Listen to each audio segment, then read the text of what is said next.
आजादी के 75 वर्ष पूर्ण होने पर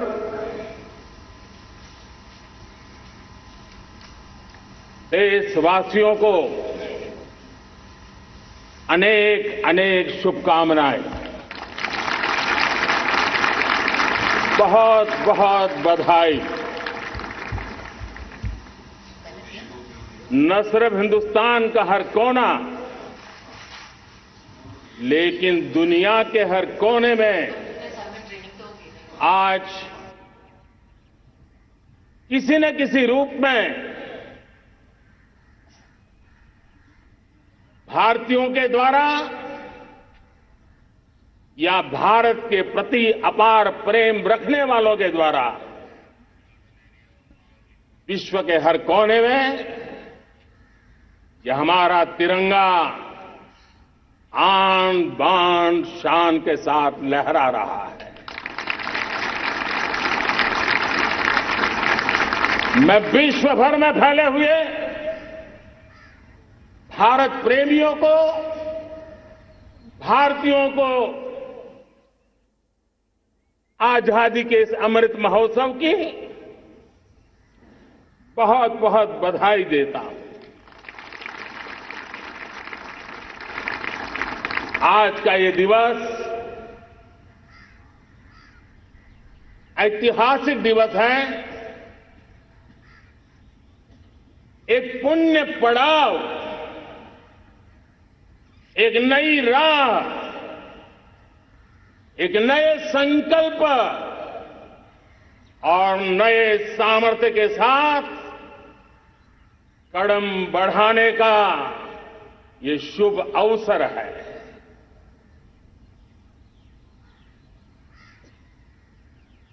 आजादी के जंग में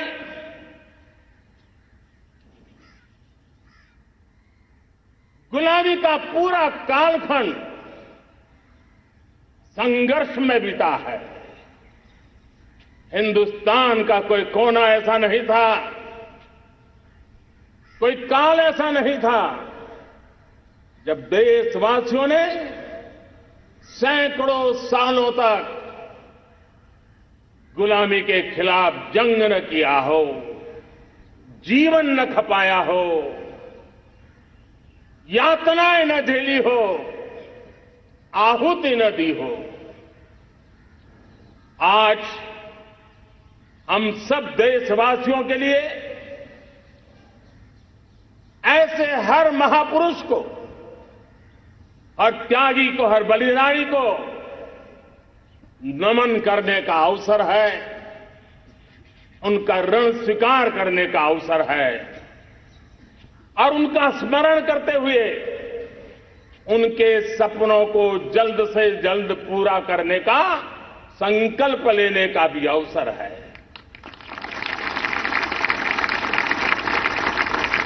हम सभी देशवासी कृतज्ञ हैं पूज्य बापू के, नेताजी सुभाष चंद्र बोस के, बाबा साहब आंबेडकर के, वीर सावरकर के, जिन्होंने कर्तव्य पथ पर जीवन को खपा दिया। कर्तव्य पथ ही उनका जीवन पथ रहा।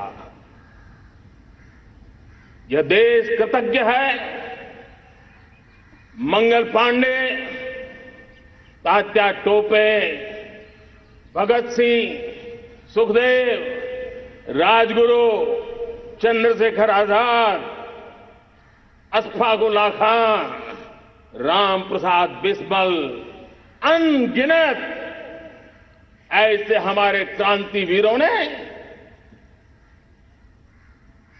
अंग्रेजों की हुकूमत की नींव हिला दी थी।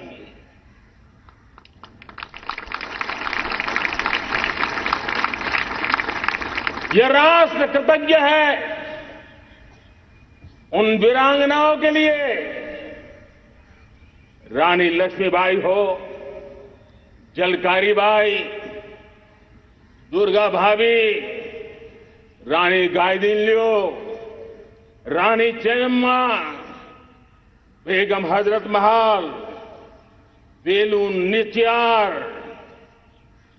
भारत की नारी शक्ति क्या होती है, भारत की नारी शक्ति का संकल्प क्या होता है, भारत की नारी त्याग और बलिदान की क्या पराकाष्ठा कर सकती है, वैसी अनगिनत वीरांगनाओं का स्मरण करते हुए हर हिंदुस्तानी गर्व से भर जाता है।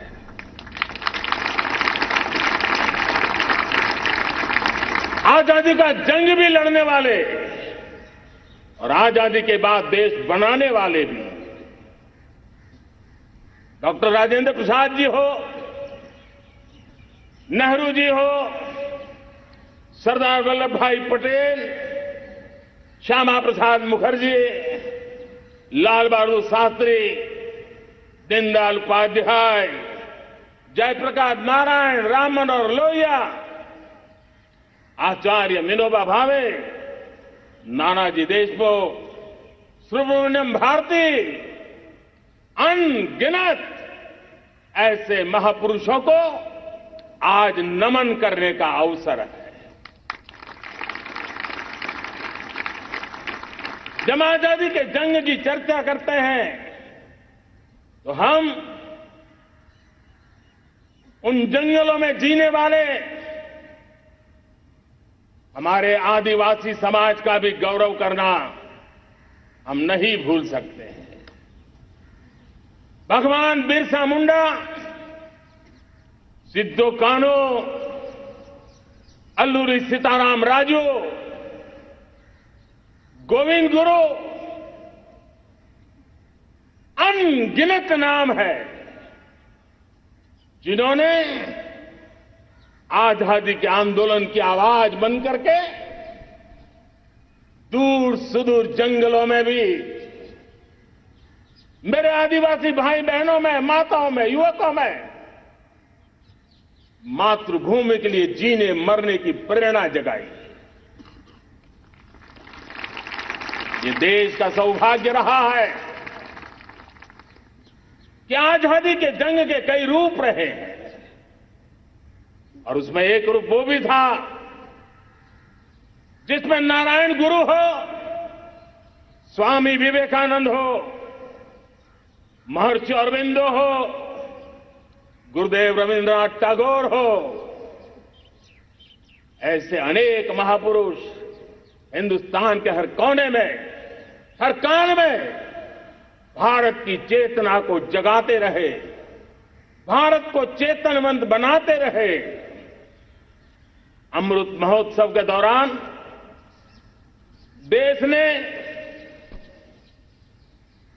पूरे एक साल से हम देख रहे हैं, 2021 में दांडी यात्रा से प्रारंभ हुआ, स्मृति दिवस को संवारते हुए हिंदुस्तान के हर जिले में, हर कोने में देशवासियों ने आजादी के अमृत महोत्सव के लक्षावधि कार्यक्रम किए हैं।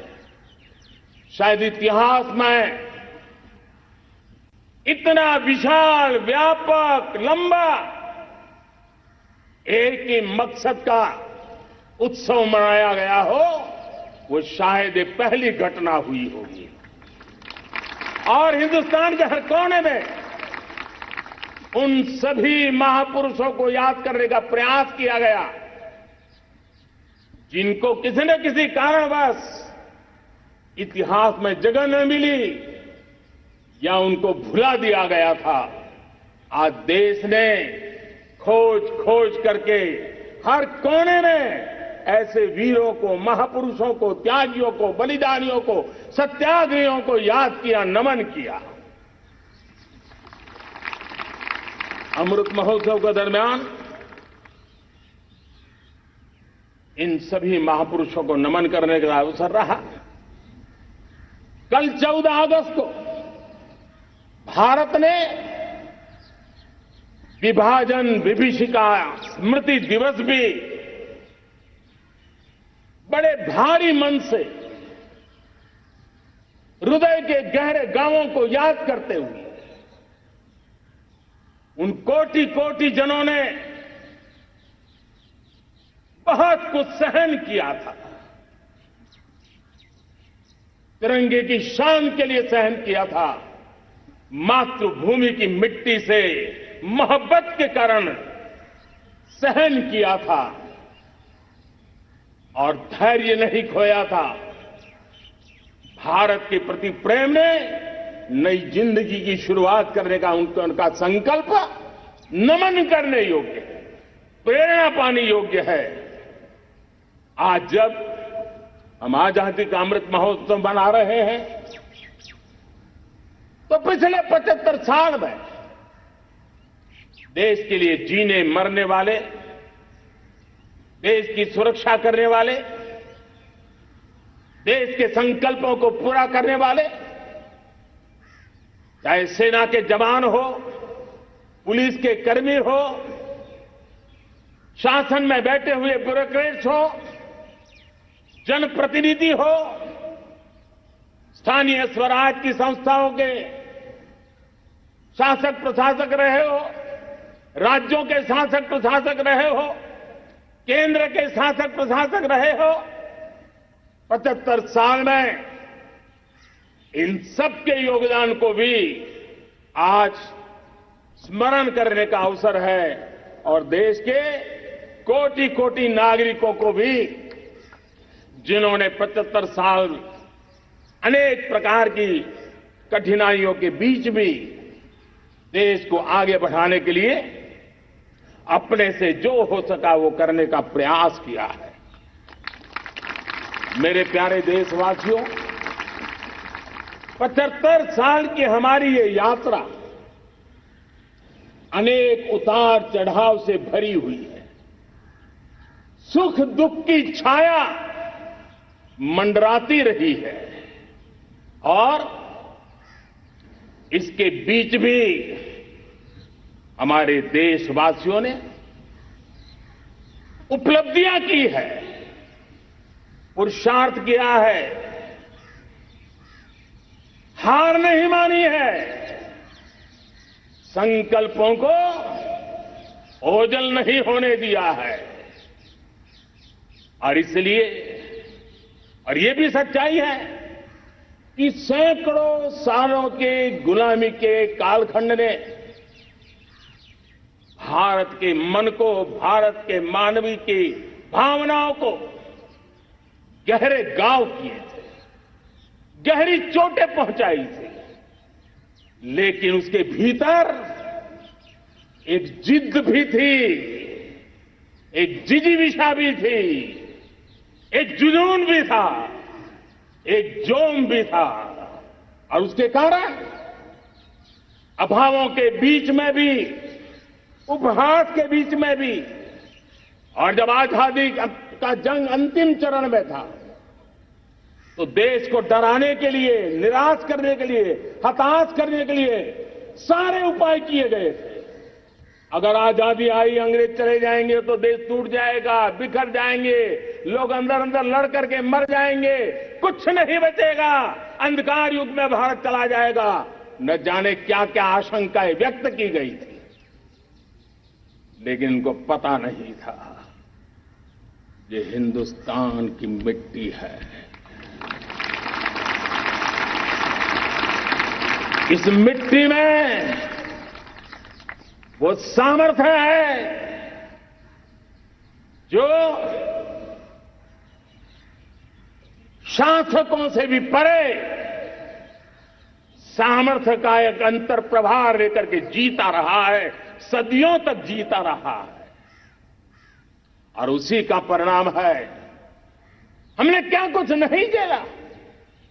कभी अन्न का संकट झेला, कभी युद्ध के शिकार हो गए, आतंकवाद ने डगर डगर चुनौतियां पैदा की, निर्दोष नागरिकों को मौत के घाट उतार दिया गया, छद्म युद्ध चलते रहे, प्राकृतिक आपदाएं आती रही, सफलता विफलता, आशा निराशा, न जाने कितने पड़ाव आए हैं, लेकिन इन पड़ाव के बीच भी भारत आगे बढ़ पा रहा।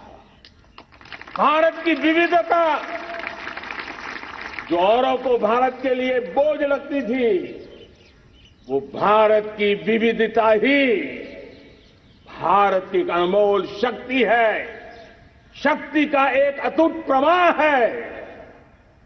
और दुनिया को पता नहीं था कि भारत के पास एक इनहेरेंट सामर्थ्य है, एक संस्कार सरिता है, एक मन मस्तिष्क का विचारों का बंधन है, और वो है भारत लोकतंत्र की जननी है,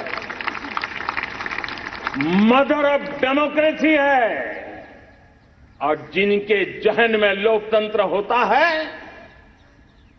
वे जब संकल्प करके चल पड़ते हैं, वो सामर्थ्य दुनिया की बड़ी बड़ी सल्तनतों के लिए भी संकट का काल लेकर के आती है। ये मदर ऑफ डेमोक्रेसी, ये लोकतंत्र की जननी हमारे भारत ने सिद्ध कर दिया कि हमारे पास ये एक अनमोल सामर्थ्य है। मेरे प्यारे देशवासियों, 75 साल की यात्रा में आशाएं, अपेक्षाएं, उतार चढ़ाव सब कुछ के बीच में हर एक के प्रयास में हम जहां तक पहुंच पाए थे, पहुंचे थे। और 2014 में देशवासियों ने मुझे दायित्व दिया। आजादी के बाद जन्मा हुआ मैं पहला व्यक्ति था जिसको लाल किले से देशवासियों का गौरवगान करने का अवसर मिला था।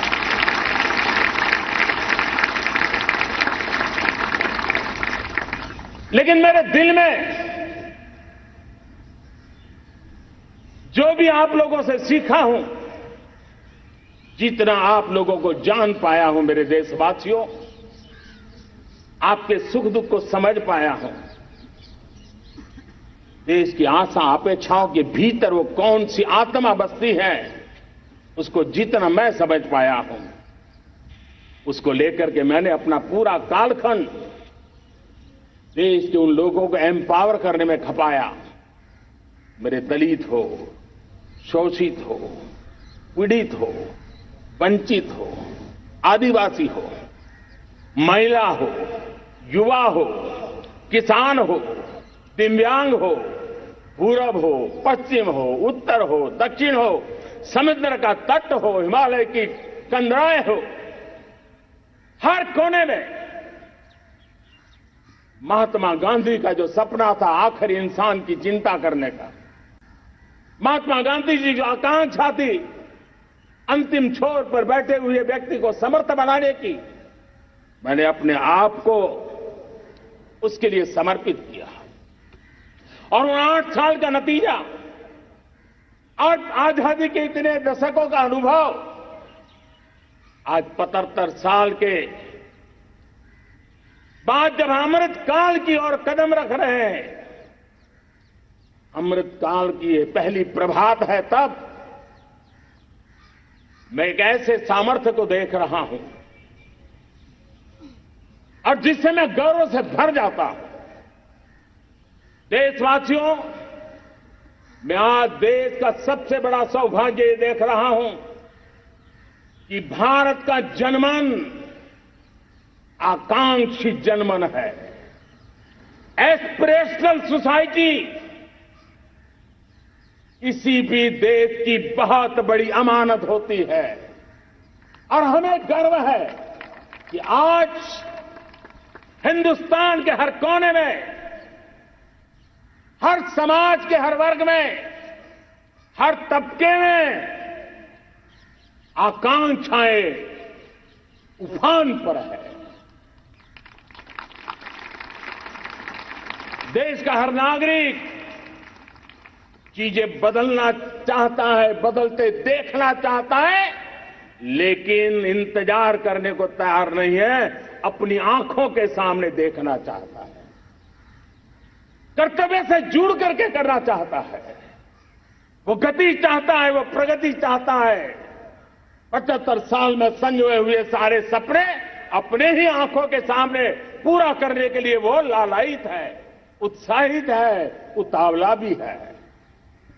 कुछ लोगों को इसके कारण संकट हो सकता है, क्योंकि जब एस्पिरेशनल सोसाइटी होती है तब सरकारों को भी तलवार की धार पे चलना पड़ता है, सरकारों को भी समय के साथ दौड़ना पड़ता है। और मुझे विश्वास है, चाहे केंद्र सरकार हो, राज्य सरकार हो, स्थानीय स्वराज की संस्थाएं हो, किसी भी प्रकार की शासन व्यवस्था क्यों न हो, हर किसी को इन एस्पिरेशनल सोसाइटी को एड्रेस करना पड़ेगा। उनकी आकांक्षाओं के लिए हम ज्यादा इंतजार नहीं कर सकते। हमारे इस एस्पिरेशनल सोसाइटी ने लंबे अरसे तक इंतजार किया है, लेकिन अब वो अपनी आने वाली पीढ़ी को इंतजार में जीने के लिए मजबूर करने को तैयार नहीं है। और इसलिए ये अमृत काल का पहली प्रभात हमें उस एस्पिरेशनल सोसाइटी की आकांक्षाओं को पूरा करने के लिए एक बहुत बड़ा सुनहरा अवसर देकर के आई है। मेरे प्यारे देशवासियों, हमने पिछले दिनों देखा है, एक और ताकत का हमने अनुभव किया है, और वो है भारत में एक सामूहिक चेतना का पुनर्जागरण हुआ है। एक सामूहिक चेतना का पुनर्जागरण। आजादी के इतने संघर्ष में से जो अमृत था वो अब संजोया जा रहा है, संकलित हो रहा है, संकल्प में परिवर्तित हो रहा है, पुरुषार्थ की पराकाष्ठा जुड़ रही है और सिद्धि का मार्ग नजर आ रहा है। ये चेतना, मैं समझता हूं कि चेतना का जागरण, ये पुनर्जागरण, ये हमारी सबसे बड़ी अमानत है। और ये पुनर्जागरण देखिए, 10 अगस्त तक लोगों को पता तक नहीं होगा शायद कि देश के भीतर कौन सी ताकत है, लेकिन पिछले 3 दिन से जिस प्रकार से तिरंगे झंडे को लेकर के, तिरंगा की यात्रा लेकर के देश चल पड़ा है, बड़े बड़े सोशल साइंस के एक्सपर्ट्स वे भी शायद कल्पना नहीं कर सकते कि मेरे भीतर के अंदर कितने, मेरे देश के भीतर कितना बड़ा सामर्थ्य है, एक तिरंगे झंडे ने दिखा दिया है। यह पुनर्चेतना, पुनर्जागरण का पल है। ये लोग समझ नहीं पाए हैं। जब देश जनता कर्फ्यू के लिए हिंदुस्तान का हर कोना निकल पड़ता है, तब उस चेतना की अनुभूति है। जब देश ताली थाली बजा करके कोरोना वॉरियर के साथ कंधे से कंधा मिला करके खड़ा हो जाता है, तब चेतना की अनुभूति होती है। जब दिया जला करके कोरोना वॉरियर की शुभकामना देने के लिए देश निकल पड़ता है, तब उस चेतना की अनुभूति होती है। दुनिया कोरोना के कालखंड में वैक्सीन लेना या न लेना, वैक्सीन काम का है कि नहीं है, उस उलझन में जी रहा था। उस समय मेरे देश के गांव गरीब भी 200 करोड़ डोज दुनिया को चौंका देने वाला काम करके दिखा देते हैं। यही चेतना है, यही सामर्थ्य है। इस सामर्थ्य ने आज देश को एक नई ताकत दी है। मेरे प्यारे भाइयों बहनों, तीसरा एक महत्वपूर्ण सामर्थ्य मैं देख रहा हूं, जैसे एस्पिरेशनल सोसाइटी, जैसे पुनर्जागरण, वैसे ही आजादी के इतने दशकों के बाद पूरे विश्व का भारत की तरफ देखने का नजरिया बदल चुका है। विश्व भारत की तरफ गर्व से देख रहा है, अपेक्षा से देख रहा है। समस्याओं का समाधान भारत की धरती पर दुनिया खोजने लगी है। दोस्तों, विश्व का ये बदलाव, विश्व की सोच में ये परिवर्तन 75 साल की हमारी अनुभव यात्रा का परिणाम है। हम जिस प्रकार से संकल्पों लेकर चल पड़े हैं, दुनिया इसे देख रही है और आखिरकार विश्व भी उम्मीदें लेकर के जी रहा है। उम्मीदें पूरे करने का सामर्थ्य कहां पड़ा है, वो उसे दिखने लगा है। मैं इसे त्रिशक्ति के रूप में देखता हूं, 3 सामर्थ्य के रूप में देखता हूं। और ये त्रिशक्ति है एस्पिरेशन की, पुनर्जागरण की और विश्व की उम्मीदों की। और इसे पूरा करने के लिए हम जानते हैं दोस्तों, आज दुनिया में एक विश्वास जगने में मेरे देशवासियों की बहुत बड़ी भूमिका है। 130 करोड़ देशवासियों ने कई दशकों के अनुभव के बाद स्थिर सरकार का महत्व क्या होता है, राजनीतिक स्थिरता का महत्व क्या होता है, पॉलिटिकल स्टेबिलिटी दुनिया में किस प्रकार की ताकत दिखा सकती है, नीतियों में कैसा सामर्थ्य होता है, उन नीतियों पर विश्व का कैसे भरोसा बनता है, ये भारत ने दिखाया है और दुनिया भी इसे समझ रही है। और हम जब राजनीतिक स्थिरता हो, नीतियों में गतिशीलता हो, निर्णयों में तेजी हो, सर्वव्यापकता हो, सर्वसमावेशकता हो, तो विकास के लिए हर कोई भागीदार बनता है। हमने सबका साथ सबका विकास का मंत्र लेकर के हम चले थे, लेकिन देखते ही देखते देशवासियों ने सबका विश्वास और सबका प्रयास से उसमें और रंग भर दिए हैं। और इसलिए हमने देखा है हमारी सामूहिक शक्ति को, हमारे सामूहिक सामर्थ्य को हमने देखा है। आजादी का अमृत महोत्सव जिस प्रकार से बनाया गया, जिस प्रकार से हर जिले में 75 अमृत सरोवर बनाने का अभियान चल रहा है, गांव गांव के लोग जुड़ रहे हैं, कार सेवा कर रहे हैं, अपने प्रयत्नों से अपने गांव में जल संरक्षण के लिए बड़ा अभियान चला रहे हैं। और इसलिए भाइयों बहनों, चाहे स्वच्छता का अभियान हो, चाहे गरीबों के कल्याण का काम हो, देश आज पूरी शक्ति से आगे बढ़ रहा है। लेकिन भाइयों बहनों, हम लोग आजादी के अमृत काल में हमारी 75 साल की यात्रा को उसका गौरवगान करते रहेंगे, अपनी ही पीठ थपथपाते रहेंगे, तो हमारे सपने कहीं दूर चले जाएंगे। और इसलिए 75 साल का कालखंड कितना ही शानदार रहा हो, कितने ही संकटों वाला रहा हो, कितने ही चुनौतियों वाला रहा हो, कितने ही सपने अधूरे दिखते हो, उसके बावजूद भी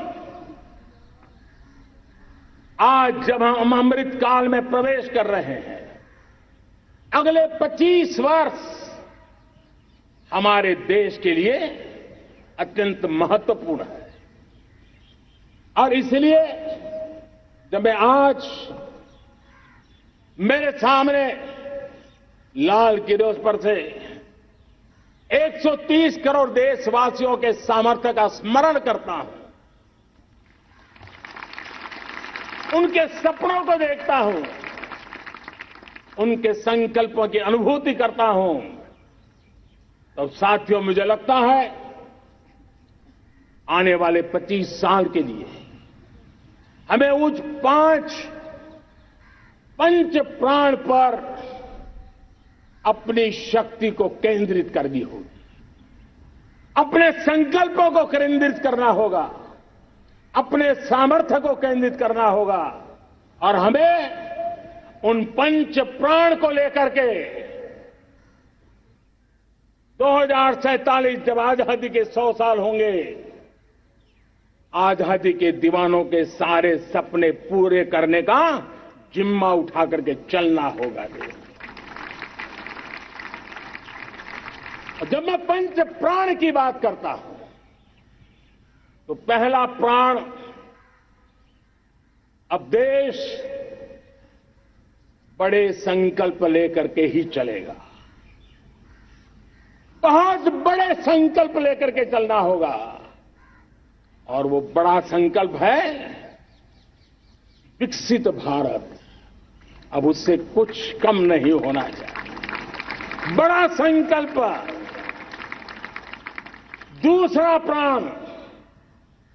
दूसरा प्राण है किसी भी कोने में हमारे मन के भीतर, हमारे आदतों के भीतर गुलामी का एक भी अंश अगर भी अभी भी है तो उसको किसी भी हालत में बचने नहीं देना। अब 100%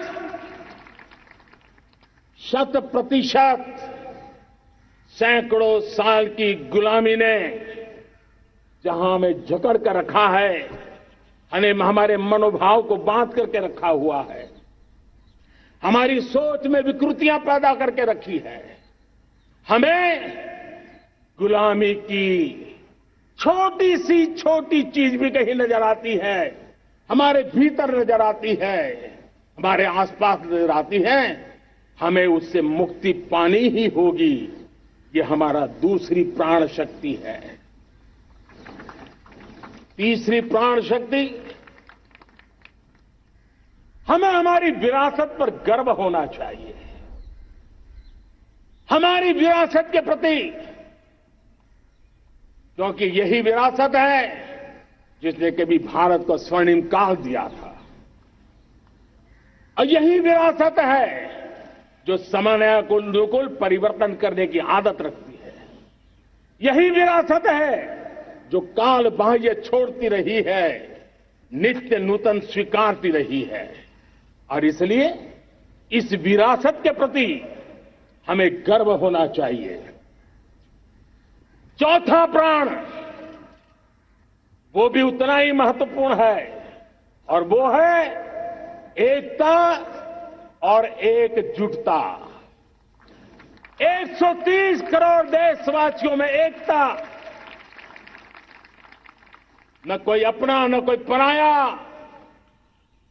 एकता की ताकत एक भारत श्रेष्ठ भारत के सपनों के लिए हमारा चौथा प्राण है। और पांचवा प्राण है नागरिकों का कर्तव्य। नागरिकों का कर्तव्य जिसमें प्रधानमंत्री भी बाहर नहीं होता है, मुख्यमंत्री भी बाहर नहीं होता है, वो भी नागरिक है। नागरिकों का कर्तव्य, ये हमारे आने वाली 25 साल के सपनों को पूरा करने के लिए एक बहुत बड़ी प्राण शक्ति है। मेरे प्यारे देशवासियों, जब सपने बड़े होते हैं,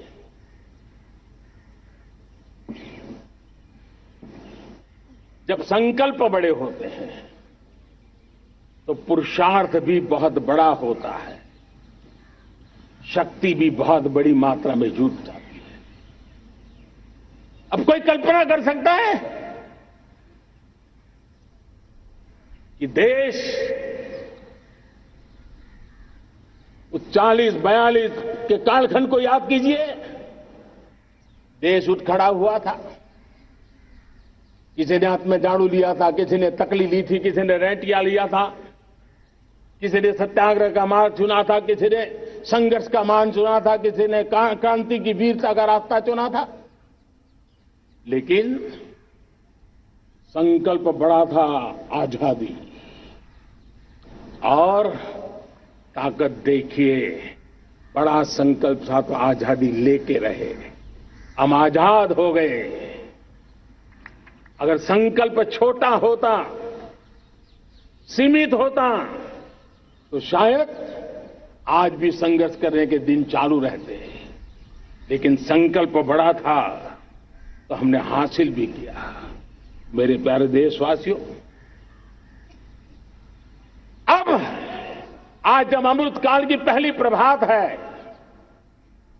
तो हमें इस 25 साल में विकसित भारत बना के रहना है।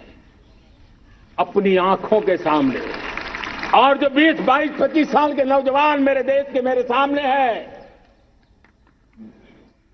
मेरे देश के नौजवानों, जब देश आजादी के 100 साल मनाएगा तब आप 50-55 के हुए होंगे।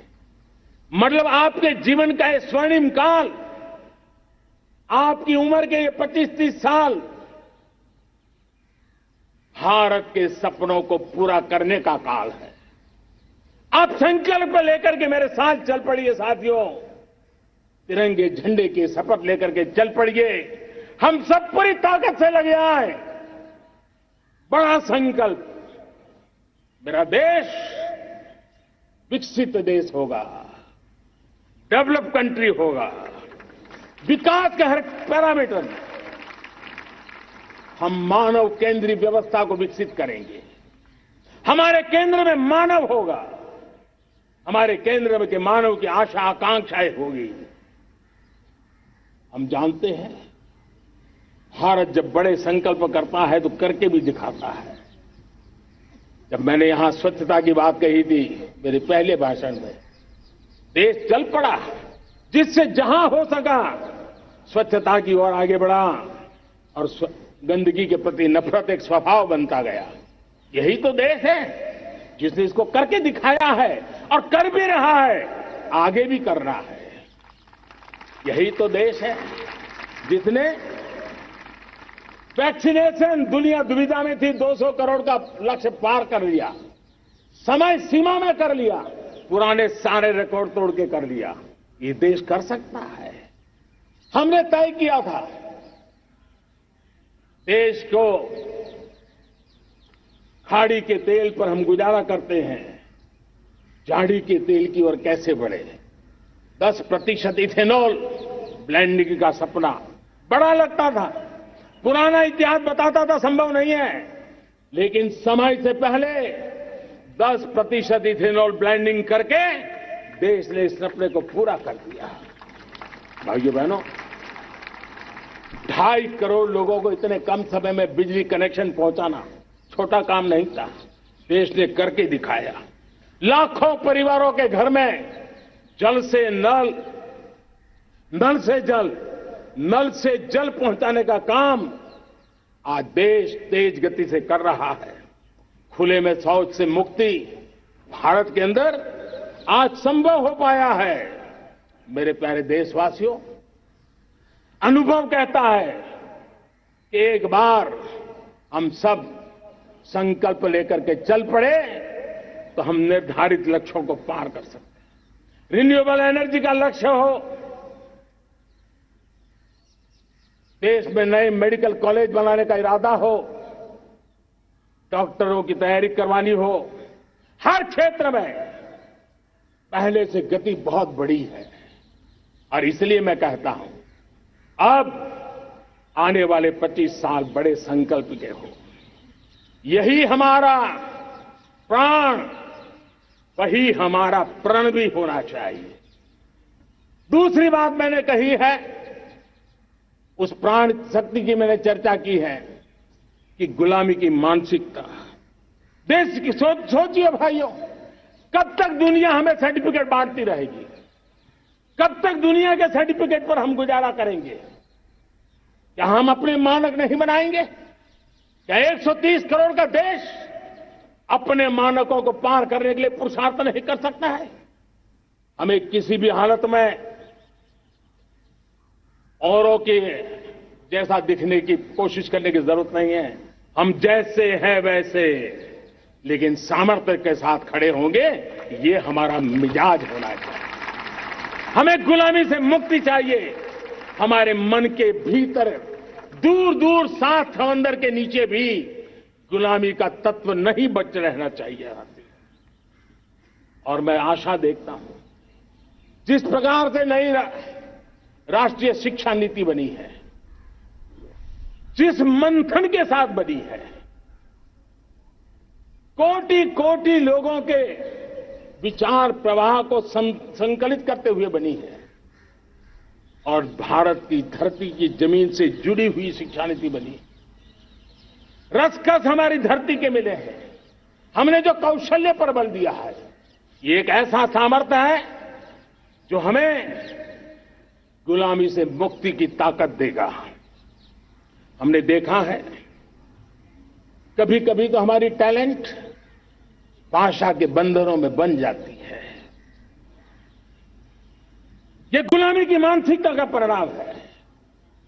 हमें हमारे देश की हर भाषा पे गर्व होना चाहिए।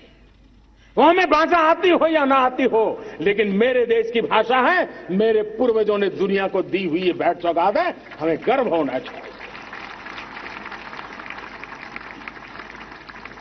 मेरे साथियों, आज डिजिटल इंडिया का रूप हम देख रहे हैं, स्टार्टअप देख रहे हैं। कौन लोग हैं? ये वो टैलेंट है जो टियर 2, टियर 3 सिटी में किसी गांव गरीब के परिवार में बसे हुए लोग हैं। ये हमारे नौजवान हैं जो आज नई नई खोज के साथ दुनिया के सामने आ रहे हैं। गुलामी की मानसिकता हमें उसे तिलांजलि देनी पड़ेगी, अपने सामर्थ्य पर भरोसा करना होगा। दूसरी एक बात जो मैंने कही, तीसरी मेरी प्राण शक्ति की बात है, वो है हमारी विरासत पर हमें गर्व होना चाहिए। जब हम अपनी धरती से जुड़ेंगे,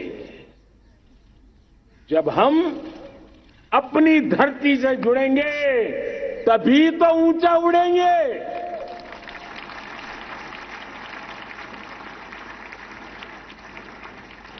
और जब हम ऊंचा उड़ेंगे तो हम विश्व को भी समाधान दे पाएंगे। हमने देखा है जब हम अपनी चीजों पे गर्व करते हैं, आज दुनिया होलिस्टिक हेल्थ केयर की चर्चा कर रही है, लेकिन जब होलिस्टिक हेल्थ केयर की चर्चा करती है तो उसकी नजर भारत के योग पर जाती है, भारत के आयुर्वेद पर जाती है, भारत की होलिस्टिक लाइफस्टाइल के पर जाती है। ये हमारी विरासत है, हम जो दुनिया को दे रहे हैं। दुनिया आज उससे प्रभावित हो रही है। अब हमारी ताकत देखिए, हम वो लोग हैं जो प्रकृति के साथ जीना जानते हैं, प्रकृति को प्रेम करना जानते हैं। आज विश्व पर्यावरण की जो समस्याओं से जूझ रहा है, हमारे पास वो विरासत है। ग्लोबल वार्मिंग की समस्याओं के समाधान का रास्ता हम लोगों के पास है, हमारे पूर्वजों ने दिया हुआ है। जब हम लाइफस्टाइल की बात करते हैं, एनवायरमेंट फ्रेंडली लाइफस्टाइल की बात करते हैं, हम लाइफ मिशन की बात करते हैं, तो दुनिया का ध्यान आकर्षित करते हैं। हमारे पास एक सामर्थ्य है। हमारा बड़ा धान, मोटा धान, मिलेट, हमारे यहां तो घर घर की चीज रही है। ये हमारी विरासत है। हमारे छोटे किसानों के परिश्रम से छोटी छोटी जमीन के टुकड़ों में फलने फूलने वाली हमारे धान। आज दुनिया अंतर्राष्ट्रीय स्तर पर मिलेट ईयर मनाने के लिए आगे बढ़ रही है। मतलब हमारी विरासत को आज दुनिया, हम उस पर गर्व करना सीखे। हमारे पास दुनिया को बहुत कुछ देना है। हमारे फैमिली वैल्यूज, विश्व के सामाजिक तनाव की जब चर्चा हो रही है, व्यक्तिगत तनाव की चर्चा होती है तो लोगों को योग दिखता है, सामूहिक तनाव की बात होती है तब भारत की पारिवारिक व्यवस्था दिखती है। संयुक्त परिवार की एक पूंजी सदियों से हमारी माताओं बहनों के त्याग बलिदान के कारण परिवार नाम की जो व्यवस्था विकसित हुई, ये हमारी विरासत है। इस विरासत पर हम गर्व कैसे करें? हम तो वो लोग हैं जो जीव में भी शिव देखते हैं। हम वो लोग हैं जो नर में नारायण देखते हैं। हम वो लोग हैं जो नारी तो नारायणी कहते हैं। हम वो लोग हैं जो पौधे में परमात्मा देखते हैं। हम वो लोग हैं जो नदी को मां मानते हैं। हम वो लोग हैं जो हर कंकर में शंकर देखते हैं। ये हमारा सामर्थ्य है। हर नदी में मां का रूप देखते हैं। पर्यावरण की इतनी व्यापकता, विशालता, ये हमारा गौरव। हम विश्व के सामने जब खुद गर्व करेंगे तो दुनिया करेगी। भाइयों बहनों, हम वो लोग हैं जिसने दुनिया को वसुधैव कुटुंबकम का मंत्र दिया। हम वो लोग हैं जो दुनिया को कहते हैं एकम सत विप्रहा वदंती, आज जो होलियर देन दाव का जो संकट चल रहा है, तुझसे बड़ा मैं हूं, ये जो तनाव का कारण बना हुआ है, दुनिया को एकम सत विप्रादा बहुधा वदंती का ज्ञान देने वाली विरासत हमारे पास है। जो कहते हैं सत्य एक है, जानकार लोग उसको अलग अलग तरीके से कहते हैं, ये गौरव हमारा है। हम लोग हैं जो कहते हैं यत पिंडे तत् ब्रह्मांडे। कितनी बड़ी सोच है। जो ब्रह्मांड में है वो हर जीव मात्र में है। यत पिंडे तत् ब्रह्मांडे, ये कहने वाले हम लोग हैं। हम वो लोग हैं जितने दुनिया का कल्याण देखा है। हम जन कल्याण से जग कल्याण के राही रहे हैं।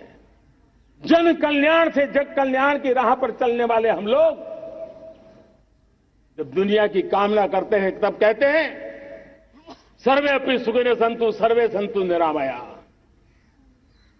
सबके सुख की बात, सबके आरोग्य की बात करना, ये हमारी विरासत है। और इसलिए हम बड़ी शान के साथ हमारी इस विरासत का गर्व करना सीखें। ये प्राण शक्ति है हमारी, जो हमें 25 साल के सपनों पूरा करने के लिए जरूरी है। उसी प्रकार से मेरे प्यारे देशवासियों, एक और महत्वपूर्ण विषय है एकता, एकजुटता। इतने बड़े देश को, उसकी विविधता को हमें सेलिब्रेट करना है। इतने पंथ परंपराएं, ये हमारे आन बान शान है। कोई नीचा नहीं, कोई ऊंचा नहीं है, सब बराबर है। कोई मेरा नहीं, कोई पराया नहीं, सब अपने हैं। ये भाव एकता के लिए बहुत जरूरी है। घर में भी एकता की नींव तभी रखी जाती है जब बेटे बेटी एक समान हो। अगर बेटे बेटी एक समान नहीं होंगे तो एकता के मंत्र नहीं गूंज सकते हैं। जेंडर इक्वलिटी हमारी एकता के लिए पहली शर्त। जब हम एकता की बात करते हैं, अगर हमारे एक ही पैरामीटर हो, एक ही मानदंड हो, जिस मानदंड को हम कहें इंडिया फर्स्ट, मैं जो कुछ भी कर रहा हूं, जो भी सोच रहा हूं, जो बोल रहा हूं, इंडिया फर्स्ट के अनुकूल है, एकता का रास्ता खुल जाएगा। दोस्त, हमें एकता से बांधने का वो मंत्र है, हमें इसको पकड़ना है। मुझे पूरा विश्वास है कि हम समाज के अंदर ऊंच नीच के भेदभावों से, मेरे तेरे के भेदभावों से हम सबकी पुजारी बने। श्रमेव जयते कहते हैं हम, श्रमिक का सम्मान, ये हमारा स्वभाव होना चाहिए। लेकिन भाइयों बहनों, मैं लाल किले से मेरी एक पीड़ा और कहना चाहता हूं। ये दर्द मैं कहे बिना नहीं रह सकता। मैं जानता हूं कि शायद लाल किले का विषय नहीं हो सकता है, लेकिन मेरे भीतर का दर्द मैं कहां कहूंगा। देशवासियों के सामने नहीं कहूंगा तो कहां कहूंगा। और वो है, किसी न किसी कारण से हमारे अंदर एक ऐसी विकृति आई है, हमारी बोलचाल में, हमारे व्यवहार में, हमारे कुछ शब्दों में, हम नारी का अपमान करते हैं।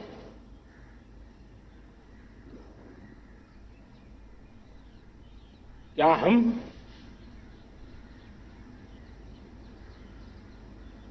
स्वभाव से, संस्कार से, रोजमर्रा की जिंदगी में नारी को अपमानित करने वाली हर बात से मुक्ति का संकल्प ले सकते हैं?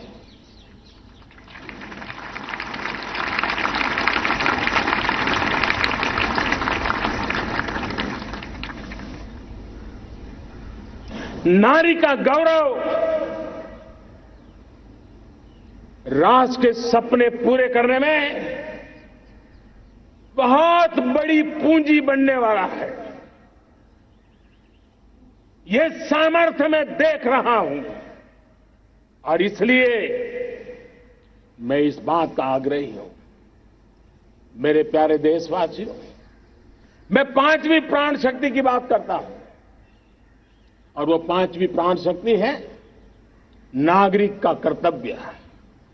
दुनिया में जिन जिन देशों ने प्रगति की है, जिन जिन देशों ने कुछ अचीव किया है, व्यक्तिगत जीवन में भी जिसने अचीव किया है, कुछ बातें उभर करके सामने आती हैं।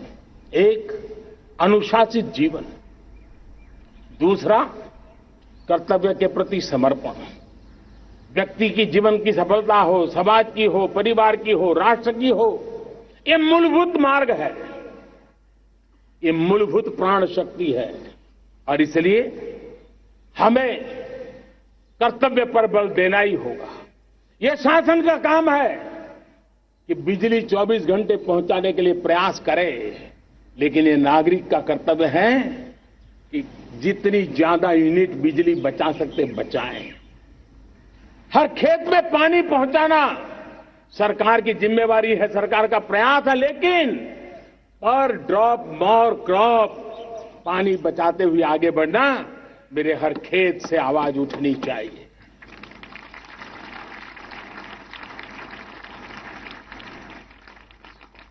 केमिकल मुक्त खेती, ऑर्गेनिक फार्मिंग, प्राकृतिक खेती, यह हमारा कर्तव्य है।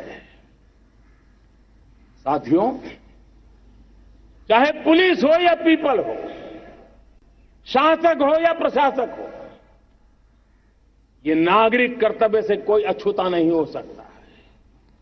हर कोई अगर नागरिक के कर्तव्यों को निभाएगा तो मुझे विश्वास है कि हम इच्छित लक्ष्य को प्राप्त करने में समय से पहले सिद्धि प्राप्त कर सकते हैं। मेरे प्यारे देशवासियों, आज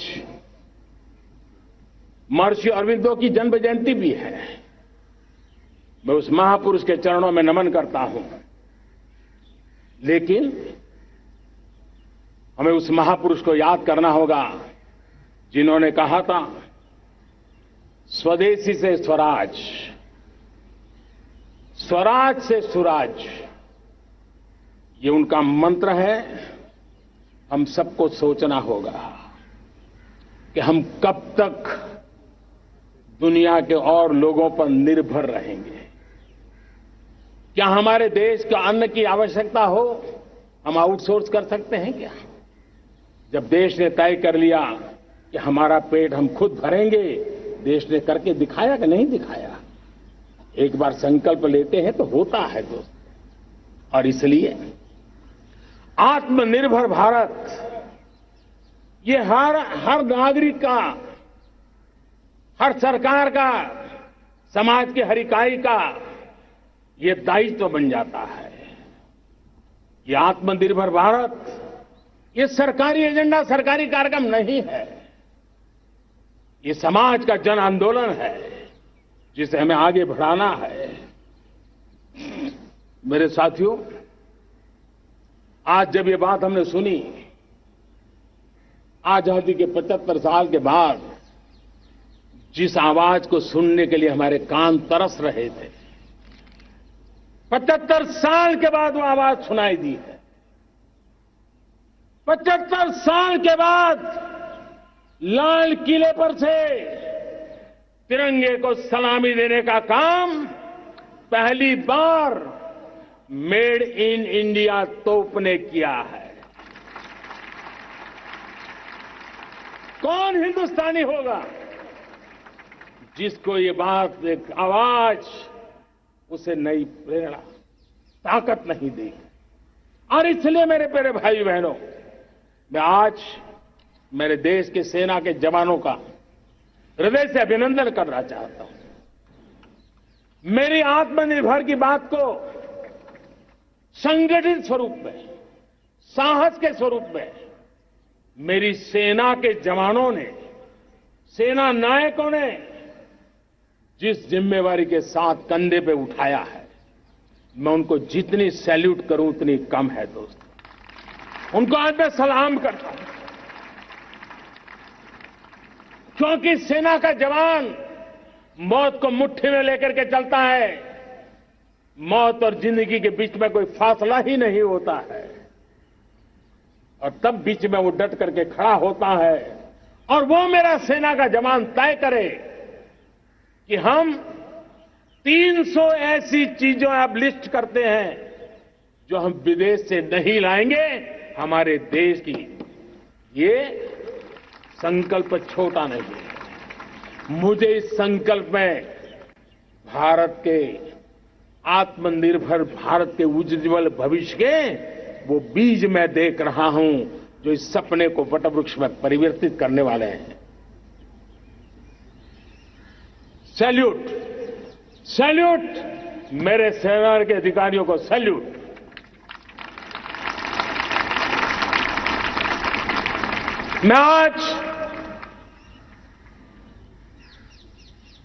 मैं मेरे छोटे छोटे बालकों को 5 साल 7 साल की आयु के बालक, उनको भी सैल्यूट करना चाहता, उनको भी सलाम करना चाहता। जब देश के सामने चेतना जगी, मैंने सैकड़ों परिवारों से सुना है, 5-5, 7 साल के बच्चे घर में कह रहे हैं कि अब हम विदेशी खिलौने से नहीं खेलते। 5 साल का बच्चा घर में विदेशी खिलौने से नहीं खेलेंगे। ये जब संकल्प करता है ना, तब आत्मनिर्भर भारत उसकी रगों में दौड़ता है। आप देखिए, पीएलआई स्कीम 1 लाख करोड़ रुपया दुनिया के लोग हिंदुस्तान में अपना नसीब आजमाने आ रहे हैं, टेक्नोलॉजी लेकर के आ रहे हैं, रोजगार के नए अवसर बना रहे हैं। भारत मैन्युफैक्चरिंग हब बनता जा रहा है, आत्मनिर्भर भारत की बुनियाद बना रहा है। आज इलेक्ट्रॉनिक गुड्स मैन्युफैक्चरिंग हो, मोबाइल फोन का मैन्युफैक्चरिंग हो, आज देश बहुत तेजी से प्रगति कर रहा है। जब हमारा ब्रह्मोस दुनिया में जाता है, कौन हिंदुस्तानी होगा जिसका मन आसमान को न छूता होगा। दोस्तों, आज हमारी मेट्रो कोचेज, हमारी वंदे भारत ट्रेन विश्व के लिए आकर्षण बन रहा है। मेरे प्यारे देशवासियों, हमें आत्मनिर्भर बनना है हमारे एनर्जी सेक्टर में। हम कब तक एनर्जी के सेक्टर में किसी और पर डिपेंडेंट रहेंगे?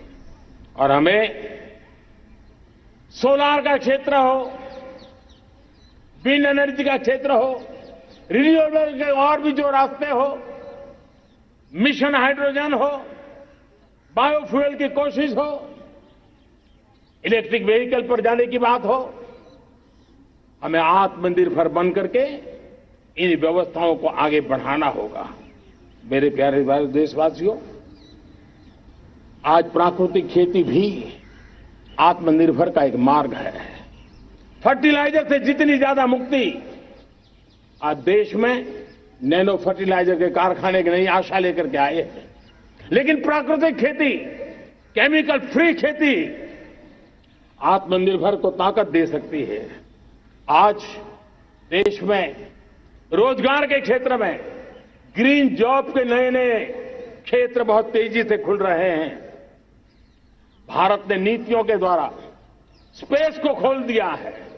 ड्रोन की बहुत दुनिया में सबसे प्रगतिशील पॉलिसी लेकर के आए हैं। हमने देश के नौजवानों के लिए नए द्वार खोल दिए हैं। मेरे प्यारे भाइयों बहनों, मैं प्राइवेट सेक्टर को भी आह्वान करता हूं, आइए हमें विश्व में छा जाना है। आत्मनिर्भर भारत का ये भी सपना है कि दुनिया को भी जो आवश्यकताएं हैं उसको पूरा करने में भारत पीछे नहीं जाएगा। हमारे लघु उद्योग हो, सूक्ष्म उद्योग हो, कुटीर उद्योग हो, जीरो डिफेक्ट, जीरो इफेक्ट हमें उस करके हमें दुनिया में जाना होगा। हमें स्वदेशी पर गर्व करना होगा। मेरे प्यारे देशवासियों, हम बार बार लाल बहादुर शास्त्री जी को याद करते हैं। जय जवान जय किसान का उनका मंत्र आज भी देश के लिए प्रेरणा है। बाद में अटल बिहारी वाजपेयी जी ने जय विज्ञान कह करके उसमें एक कड़ी जोड़ दी थी और देश ने उसको प्राथमिकता दी थी। लेकिन अब अमृतकाल के लिए एक और अनिवार्यता है और वो है जय अनुसंधान। जय जवान जय किसान जय विज्ञान जय अनुसंधान, इनोवेशन। और मुझे मेरे देश की युवा पीढ़ी में भरोसा है। इनोवेशन की ताकत देखिए। आज हमारा यूपीआई भीम, हमारा डिजिटल पेमेंट, फिनटेक की दुनिया में हमारा स्थान, आज विश्व में रियल टाइम 40% अगर डिजिटल फाइनेंशियल का ट्रांजैक्शन होता है तो मेरे देश में हो रहा है। हिंदुस्तान ने ये करके दिखाया है। मेरे प्यारे देशवासियों, अब हम 5G के दौर की ओर कदम रख रहे हैं। बहुत दूर इंतजार नहीं करना होगा, हम कदम मिलाने वाले हैं। हम ऑप्टिकल फाइबर गांव-गांव में पहुंचा रहे हैं।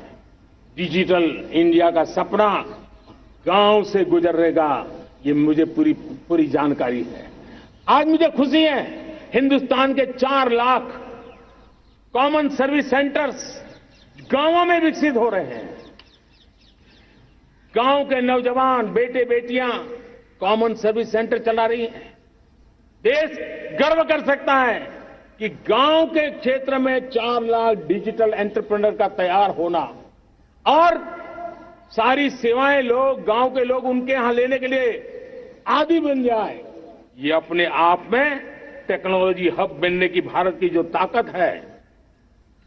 मेरे प्यारे देशवासियों, ये जो डिजिटल इंडिया का मूवमेंट है, जो सेमीकंडक्टर की ओर हम कदम मांड रहे हैं, 5G की ओर कदम मांड रहे हैं, ऑप्टिकल फाइबर का नेटवर्क बिछा रहे हैं, ये सिर्फ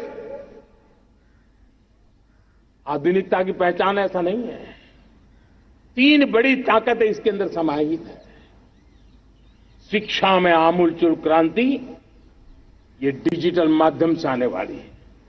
स्वास्थ्य सेवाओं में आमूलचूल क्रांति डिजिटल से आने वाली है। कृषि जीवन में भी बहुत बड़ा बदलाव डिजिटल से आने वाला है। एक नया विश्व तैयार हो रहा है। भारत उसे आगे बढ़ाने के लिए, और मैं साफ देख रहा हूं दोस्तों, ये डेकेड मानव जात के लिए टेकेड का समय है, टेक्नोलॉजी का डेकेड है। भारत के लिए तो ये टेकेड जिसका मन टेक्नोलॉजी से जुड़ा हुआ है, आईटी की दुनिया में भारत ने अपना एक लोहा बनवा लिया है, तो ये टेकेड का सामर्थ्य भारत के प्यास है। हमारा अटल इनोवेशन मिशन, हमारे इंक्यूबेशन सेंटर, हमारे स्टार्टअप एक नया पूरा क्षेत्र का विकास कर रहे हैं। युवा पीढ़ी के लिए नए अवसर लेकर के आ रहे हैं। स्पेस मिशन की बात हो, हमारा डीप ओशन मिशन की बात हो, समुद्र की गहराई में जाना हो या हमें आसमान को छूना हो, ये नए क्षेत्र हैं जिसको लेकर के हम आगे बढ़ रहे हैं। मेरे प्यारे देशवासियों, हम इस बात को न भूलें, और भारत ने सदियों से देखा हुआ है, जैसे देश में कुछ नमूना रूप कामों की जरूरत होती है, कुछ बड़ी बड़ी ऊंचाइयों की जरूरत होती है, लेकिन साथ साथ धरातल पर मजबूती बहुत आवश्यक होती है। भारत की आर्थिक विकास की संभावनाएं धरातल की मजबूती से जुड़ी हुई है, और इसलिए हमारे छोटे किसान, उनका सामर्थ्य, हमारे छोटे उद्यमी, उनका सामर्थ्य, हमारे लघु उद्योग, कुटीर उद्योग, सूक्ष्म उद्योग, रेहड़ी पटरी वाले लोग,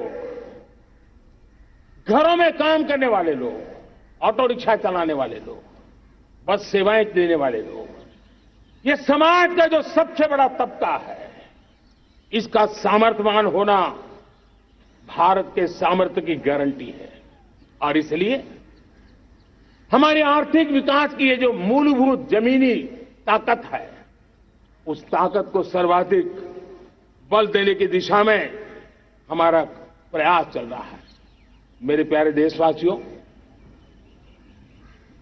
हमारे पास 75 साल का अनुभव है। हमने 75 साल में कई सारी सिद्धियां भी प्राप्त की हैं। हमने 75 साल के अनुभव में नए सपने भी संजोए हैं, नए संकल्प भी लिए हैं। लेकिन अमृतकाल के लिए हमारे मानव संसाधन का ऑप्टिमम आउटकम कैसे हो, हमारी प्राकृतिक संपदा का ऑप्टिमम आउटकम कैसे हो, इस लक्ष्य को लेकर के हमें चलना है।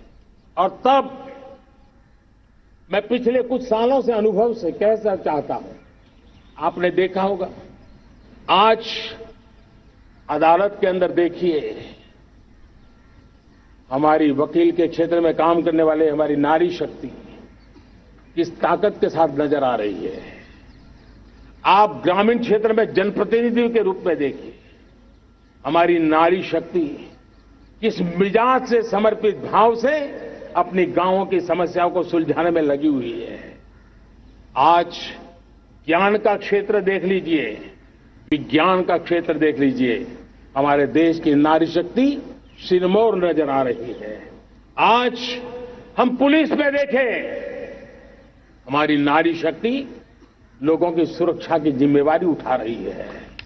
हम जीवन के हर क्षेत्र में देखें, खेलकूद का मैदान देखें या युद्ध की भूमि देखें, भारत की नारी शक्ति एक नए सामर्थ्य, नए विश्वास के साथ आगे आ रही है। मैं इसको भारत की 75 साल की जो यात्रा में जो योगदान है, उसमें अब कई गुना योगदान आने वाले 25 साल में मैं मेरी नारी शक्ति का देख रहा हूं, मेरी माताओं बहनों का, मेरी बेटियों का देख रहा हूं। और इसलिए ये सारे हिसाब किताब से ऊपर है, सारे आपके पैरामीटर से अतिरिक्त है।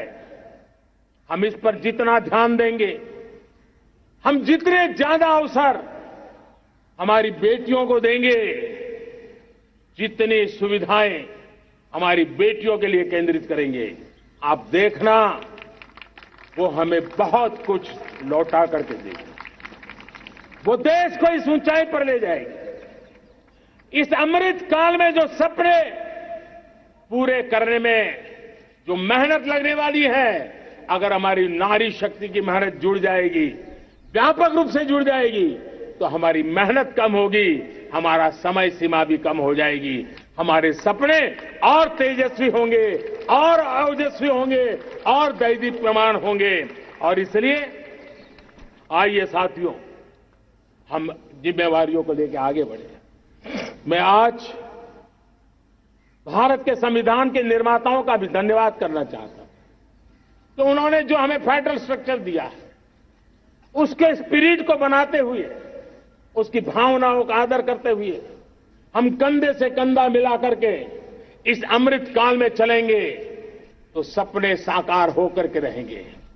कार्यक्रम भिन्न हो सकते हैं, कार्यशैली भिन्न हो सकती है, लेकिन संकल्प भिन्न नहीं हो सकते।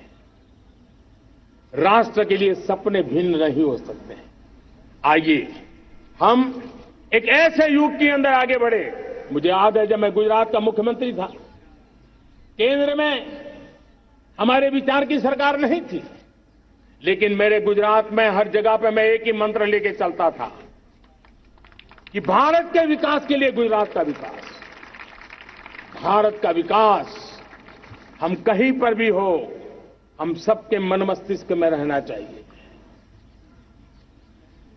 हमारे देश के कई राज्य हैं जिन्होंने देश को आगे बढ़ाने में बहुत भूमिका अदा की है, नेतृत्व किया है, कई क्षेत्रों में उदाहरण काम किए हैं। ये हमारे फेडरलिज्म को ताकत देते हैं। लेकिन आज समय की मांग है कि हमें कोऑपरेटिव फेडरलिज्म के साथ साथ कोऑपरेटिव कॉम्पिटिटिव फेडरलिज्म की जरूरत है। हमें विकास की स्पर्धा की जरूरत है। हर राज्य को लगना चाहिए वो राज्य आगे निकल गया, मैं इतनी मेहनत करूंगा, मैं आगे निकल जाऊंगा। उसने ये 10 अच्छे काम किए हैं, मैं 15 अच्छे काम करके दिखाऊंगा। उसने 3 साल में पूरा किया है, मैं 2 साल में करके दिखाऊंगा। हमारे राज्यों के बीच में, हमारी सर्विस, सरकार की सभी इकाइयों के बीच में वो स्पर्धा का वातावरण चाहिए जो हमें विकास की नई ऊंचाइयों पर ले जाने के लिए प्रयास करे। मेरे प्यारे देशवासियों, इस 25 वर्ष का अमृतकाल के लिए जब हम चर्चा करते हैं, तब मैं जानता हूं चुनौतियां अनेक हैं, मर्यादाएं अनेक हैं, मुसीबतें भी हैं, बहुत कुछ है। हम इसको कम नहीं आंकते हैं, रास्ते खोजते हैं, लगातार कोशिश कर रहे हैं, लेकिन 2 विषयों को तो मैं यहां आज चर्चा करना चाहता हूं। चर्चा अनेक विषयों पर हो सकती है, लेकिन मैं अभी समय की सीमा के कारण 2 विषयों पर चर्चा करता हूं। और मैं मानता हूं हमारे इन सारी चुनौतियों को कारण, विकृतियों के कारण, बीमारियों के कारण इस 25 साल का अमृतकाल, उस पर शायद अगर हमने समय रहते नहीं चेते, समय रहते समाधान नहीं किए, तो वो ये विकराल रूप ले सकते हैं। और इसलिए मैं सबकी चर्चा न करते हुए 2 पर जरूर चर्चा करना चाहता हूं। एक है भ्रष्टाचार, दूसरा है भाई भतीजावाद, परिवारवाद। भारत जैसे लोकतंत्र में जहां लोग गरीबी से जूझ रहे हैं, जब एक तरफ से देखते हैं कि एक तरफ वो लोग हैं जिनके पास रहने के लिए जगह नहीं है, दूसरी पर वो तरह लोग हैं जिनको अपना चोरी किया हुआ माल रखने के लिए जगह नहीं है, ये स्थिति अच्छी नहीं है। और इसलिए हमें भ्रष्टाचार के खिलाफ पूरी ताकत से लड़ना है। पिछले 8 वर्षों में डायरेक्ट बेनिफिट ट्रांसफर के द्वारा, आधार, मोबाइल, इन सारे आधुनिक व्यवस्थाओं का उपयोग करते हुए 2 लाख करोड़ रुपए जो गलत हाथों में जाते थे, उसको बचा करके देश की भलाई के लिए काम लगाने में हम सफल हुए हैं। जो लोग पिछली सरकारों में बैंकों को लूट लूट करके भाग गए, उनकी संपत्तियां जब्त कर करके वापस लाने की कोशिश कर रहे हैं। कईयों को जेलों में जीने के लिए मजबूर करके रखा हुआ है। हमारी कोशिश है जिन्होंने देश को लूटा है उनको लौटाना पड़े, वो स्थिति हम पैदा करेंगे। भाइयों बहनों, अब भ्रष्टाचार के खिलाफ मैं साफ देख रहा हूं कि हम एक निर्णायक कालखंड में कदम रख रहे हैं। बड़े बड़े चमरबंदी भी बच नहीं पाएंगे। इस मिजाज के साथ भ्रष्टाचार के खिलाफ एक निर्णायक कालखंड में अब हिंदुस्तान कदम रख रहा है। और मैं लाल किले की प्राचीर से बड़ी जिम्मेवारी के साथ कह रहा हूं।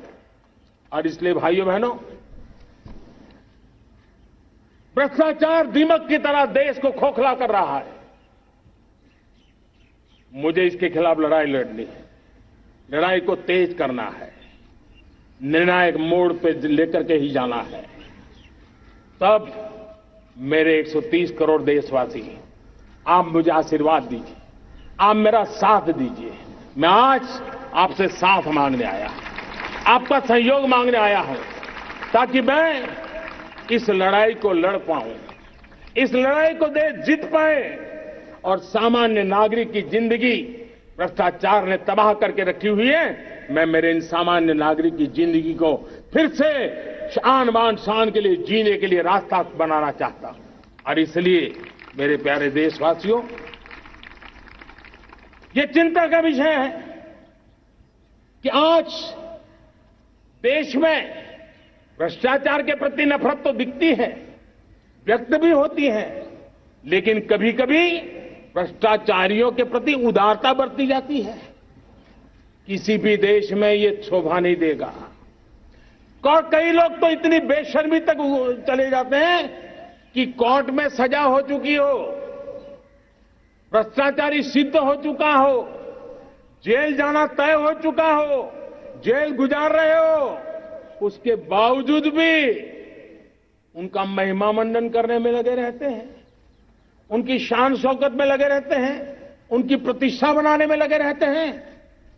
अगर जब तक समाज में गंदगी के प्रति नफरत नहीं होती है, स्वच्छता की चेतना जगती नहीं है। जब तक भ्रष्टाचार और भ्रष्टाचारी के प्रति नफरत का भाव पैदा नहीं होता है, सामाजिक रूप से उसको नीचा देखने के लिए मजबूर नहीं करते, तब तक एक मानसिकता खत्म होने वाली नहीं है। और इसलिए भ्रष्टाचार के प्रति भी और भ्रष्टाचारियों के प्रति भी हमें बहुत जागरूक होने की जरूरत है।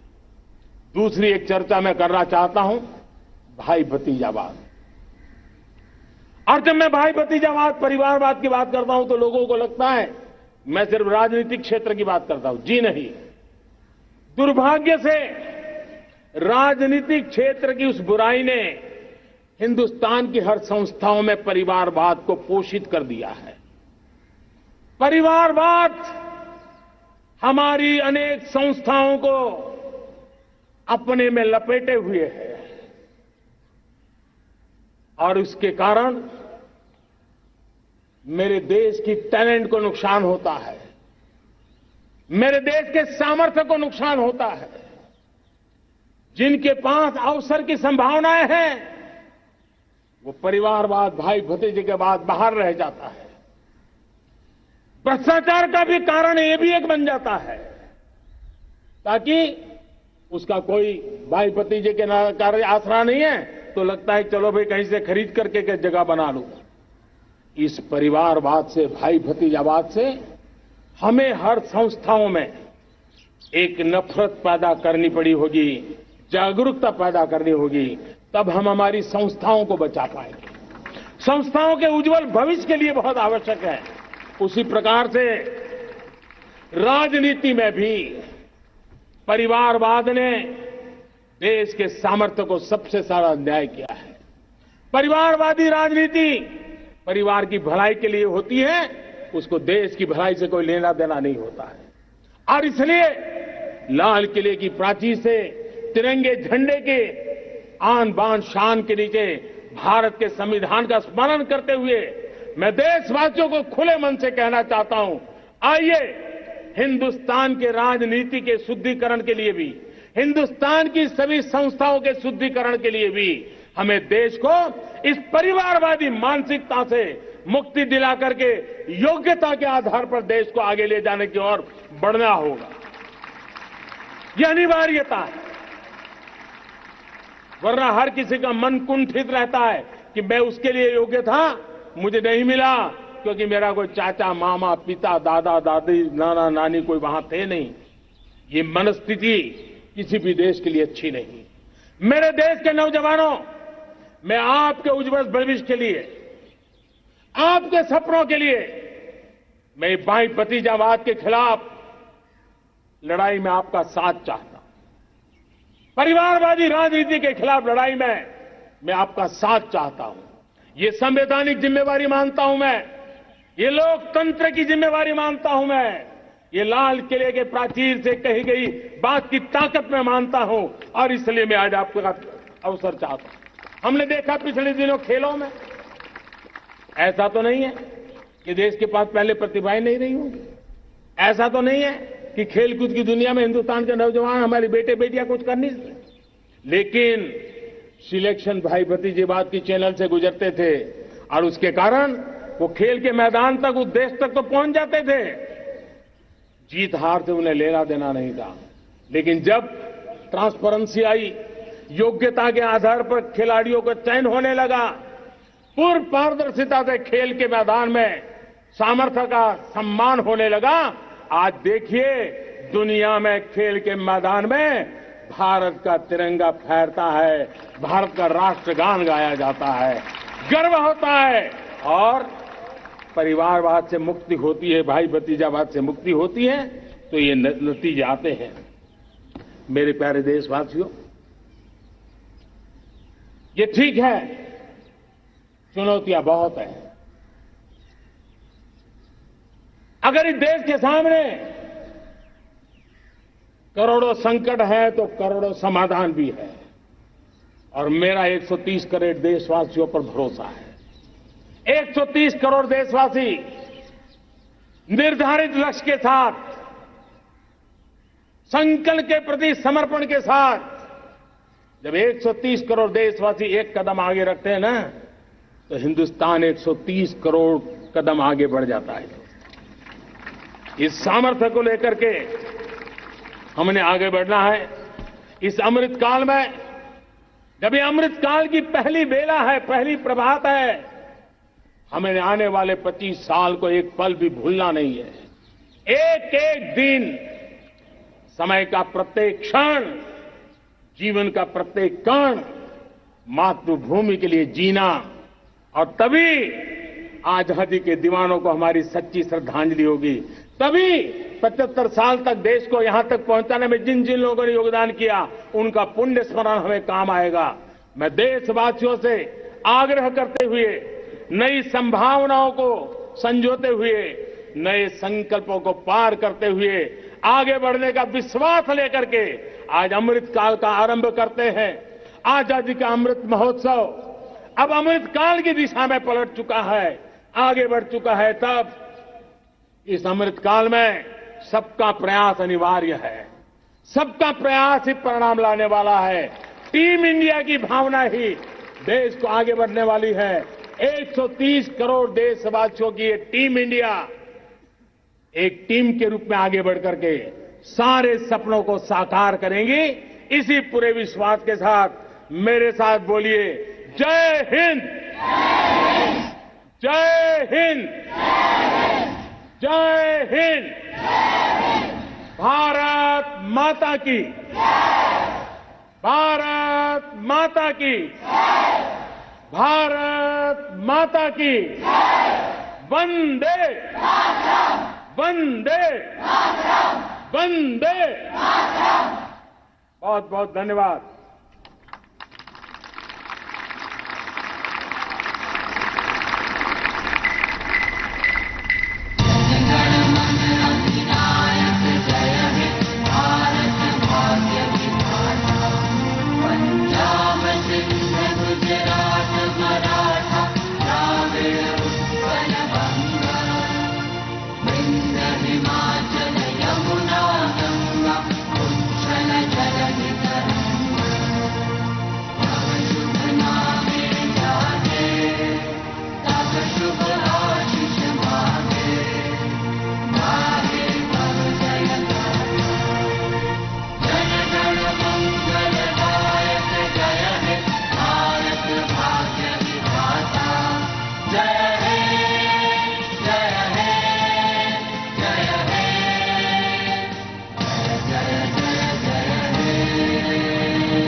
माननीय प्रधानमंत्री जी, देश के आलोकित आपके संबोधन के लिए और भारत की नई जय यात्रा का मार्ग प्रशस्त करने के लिए बहुत बहुत धन्यवाद। Prime Minister Narendra Modi addressing the nation, talking about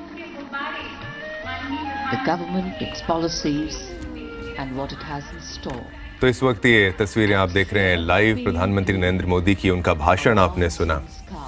ये लाइव तस्वीरें देखिए, गुब्बारे उड़ाए जा रहे हैं, तीनों रंग इसमें शामिल हैं, और संबोधन करते हुए वहां पे मौजूद तमाम अतिथिगण जितने भी मौजूद हैं वहां पर, और आज़ादी के 75 साल हो चुके हैं और हिंदुस्तान बेमिसाल तिरंगे की शान बढ़ाते हुए यहाँ पर प्रधानमंत्री नरेंद्र मोदी आपको नजर आ रहे हैं। इन्होंने संबोधन किया, इनका भाषण चला और हर घर तिरंगा की इन्होंने बात की। और देश में आप देख ही रहे हैं किस तरीके से हर घर में तिरंगे का सम्मान हो रहा है, तिरंगा फहराया जा रहा है। तिरंगे की उपलब्धता को भी आसान बनाने के लिए तमाम योजनाएं चलाई गईं। पोस्ट ऑफिस से तिरंगा ले सकते हैं, राशन दुकानों से आप तिरंगा ले सकते हैं। मात्र 20 से 25 रुपए में तिरंगा पहुंचाया गया। तो देश के अन्य हिस्सों में भी, सभी हिस्सों में तिरंगे का सम्मान रखते हुए, और ये प्रधानमंत्री नरेंद्र मोदी की तस्वीरें आप देख रहे हैं लाइव। अभी उनका भाषण का समापन हुआ है और वहां से वो निकलते हुए जा रहे हैं। और आजादी के अमृत महोत्सव की लोगों को बधाई देते हुए यहां पर प्रधानमंत्री नरेंद्र मोदी स्वयं आज इनका भाषण ये दिया जाता है। और लाल किले से ये भाषण था। देश के वीर सेनानियों का सम्मान करते हुए नरेंद्र मोदी, उन तमाम बलिदानों का सम्मान करते हुए, उनको याद करते हुए, उनकी बात कहते हुए प्रधानमंत्री नरेंद्र मोदी ने कई अहम बातें इस अपने भाषण में कही हैं। ये दो तस्वीरें आपकी टीवी स्क्रीन्स पर आप देखिए, सीएम मनोहर लाल पानीपत से, और एक तस्वीर आप देखिए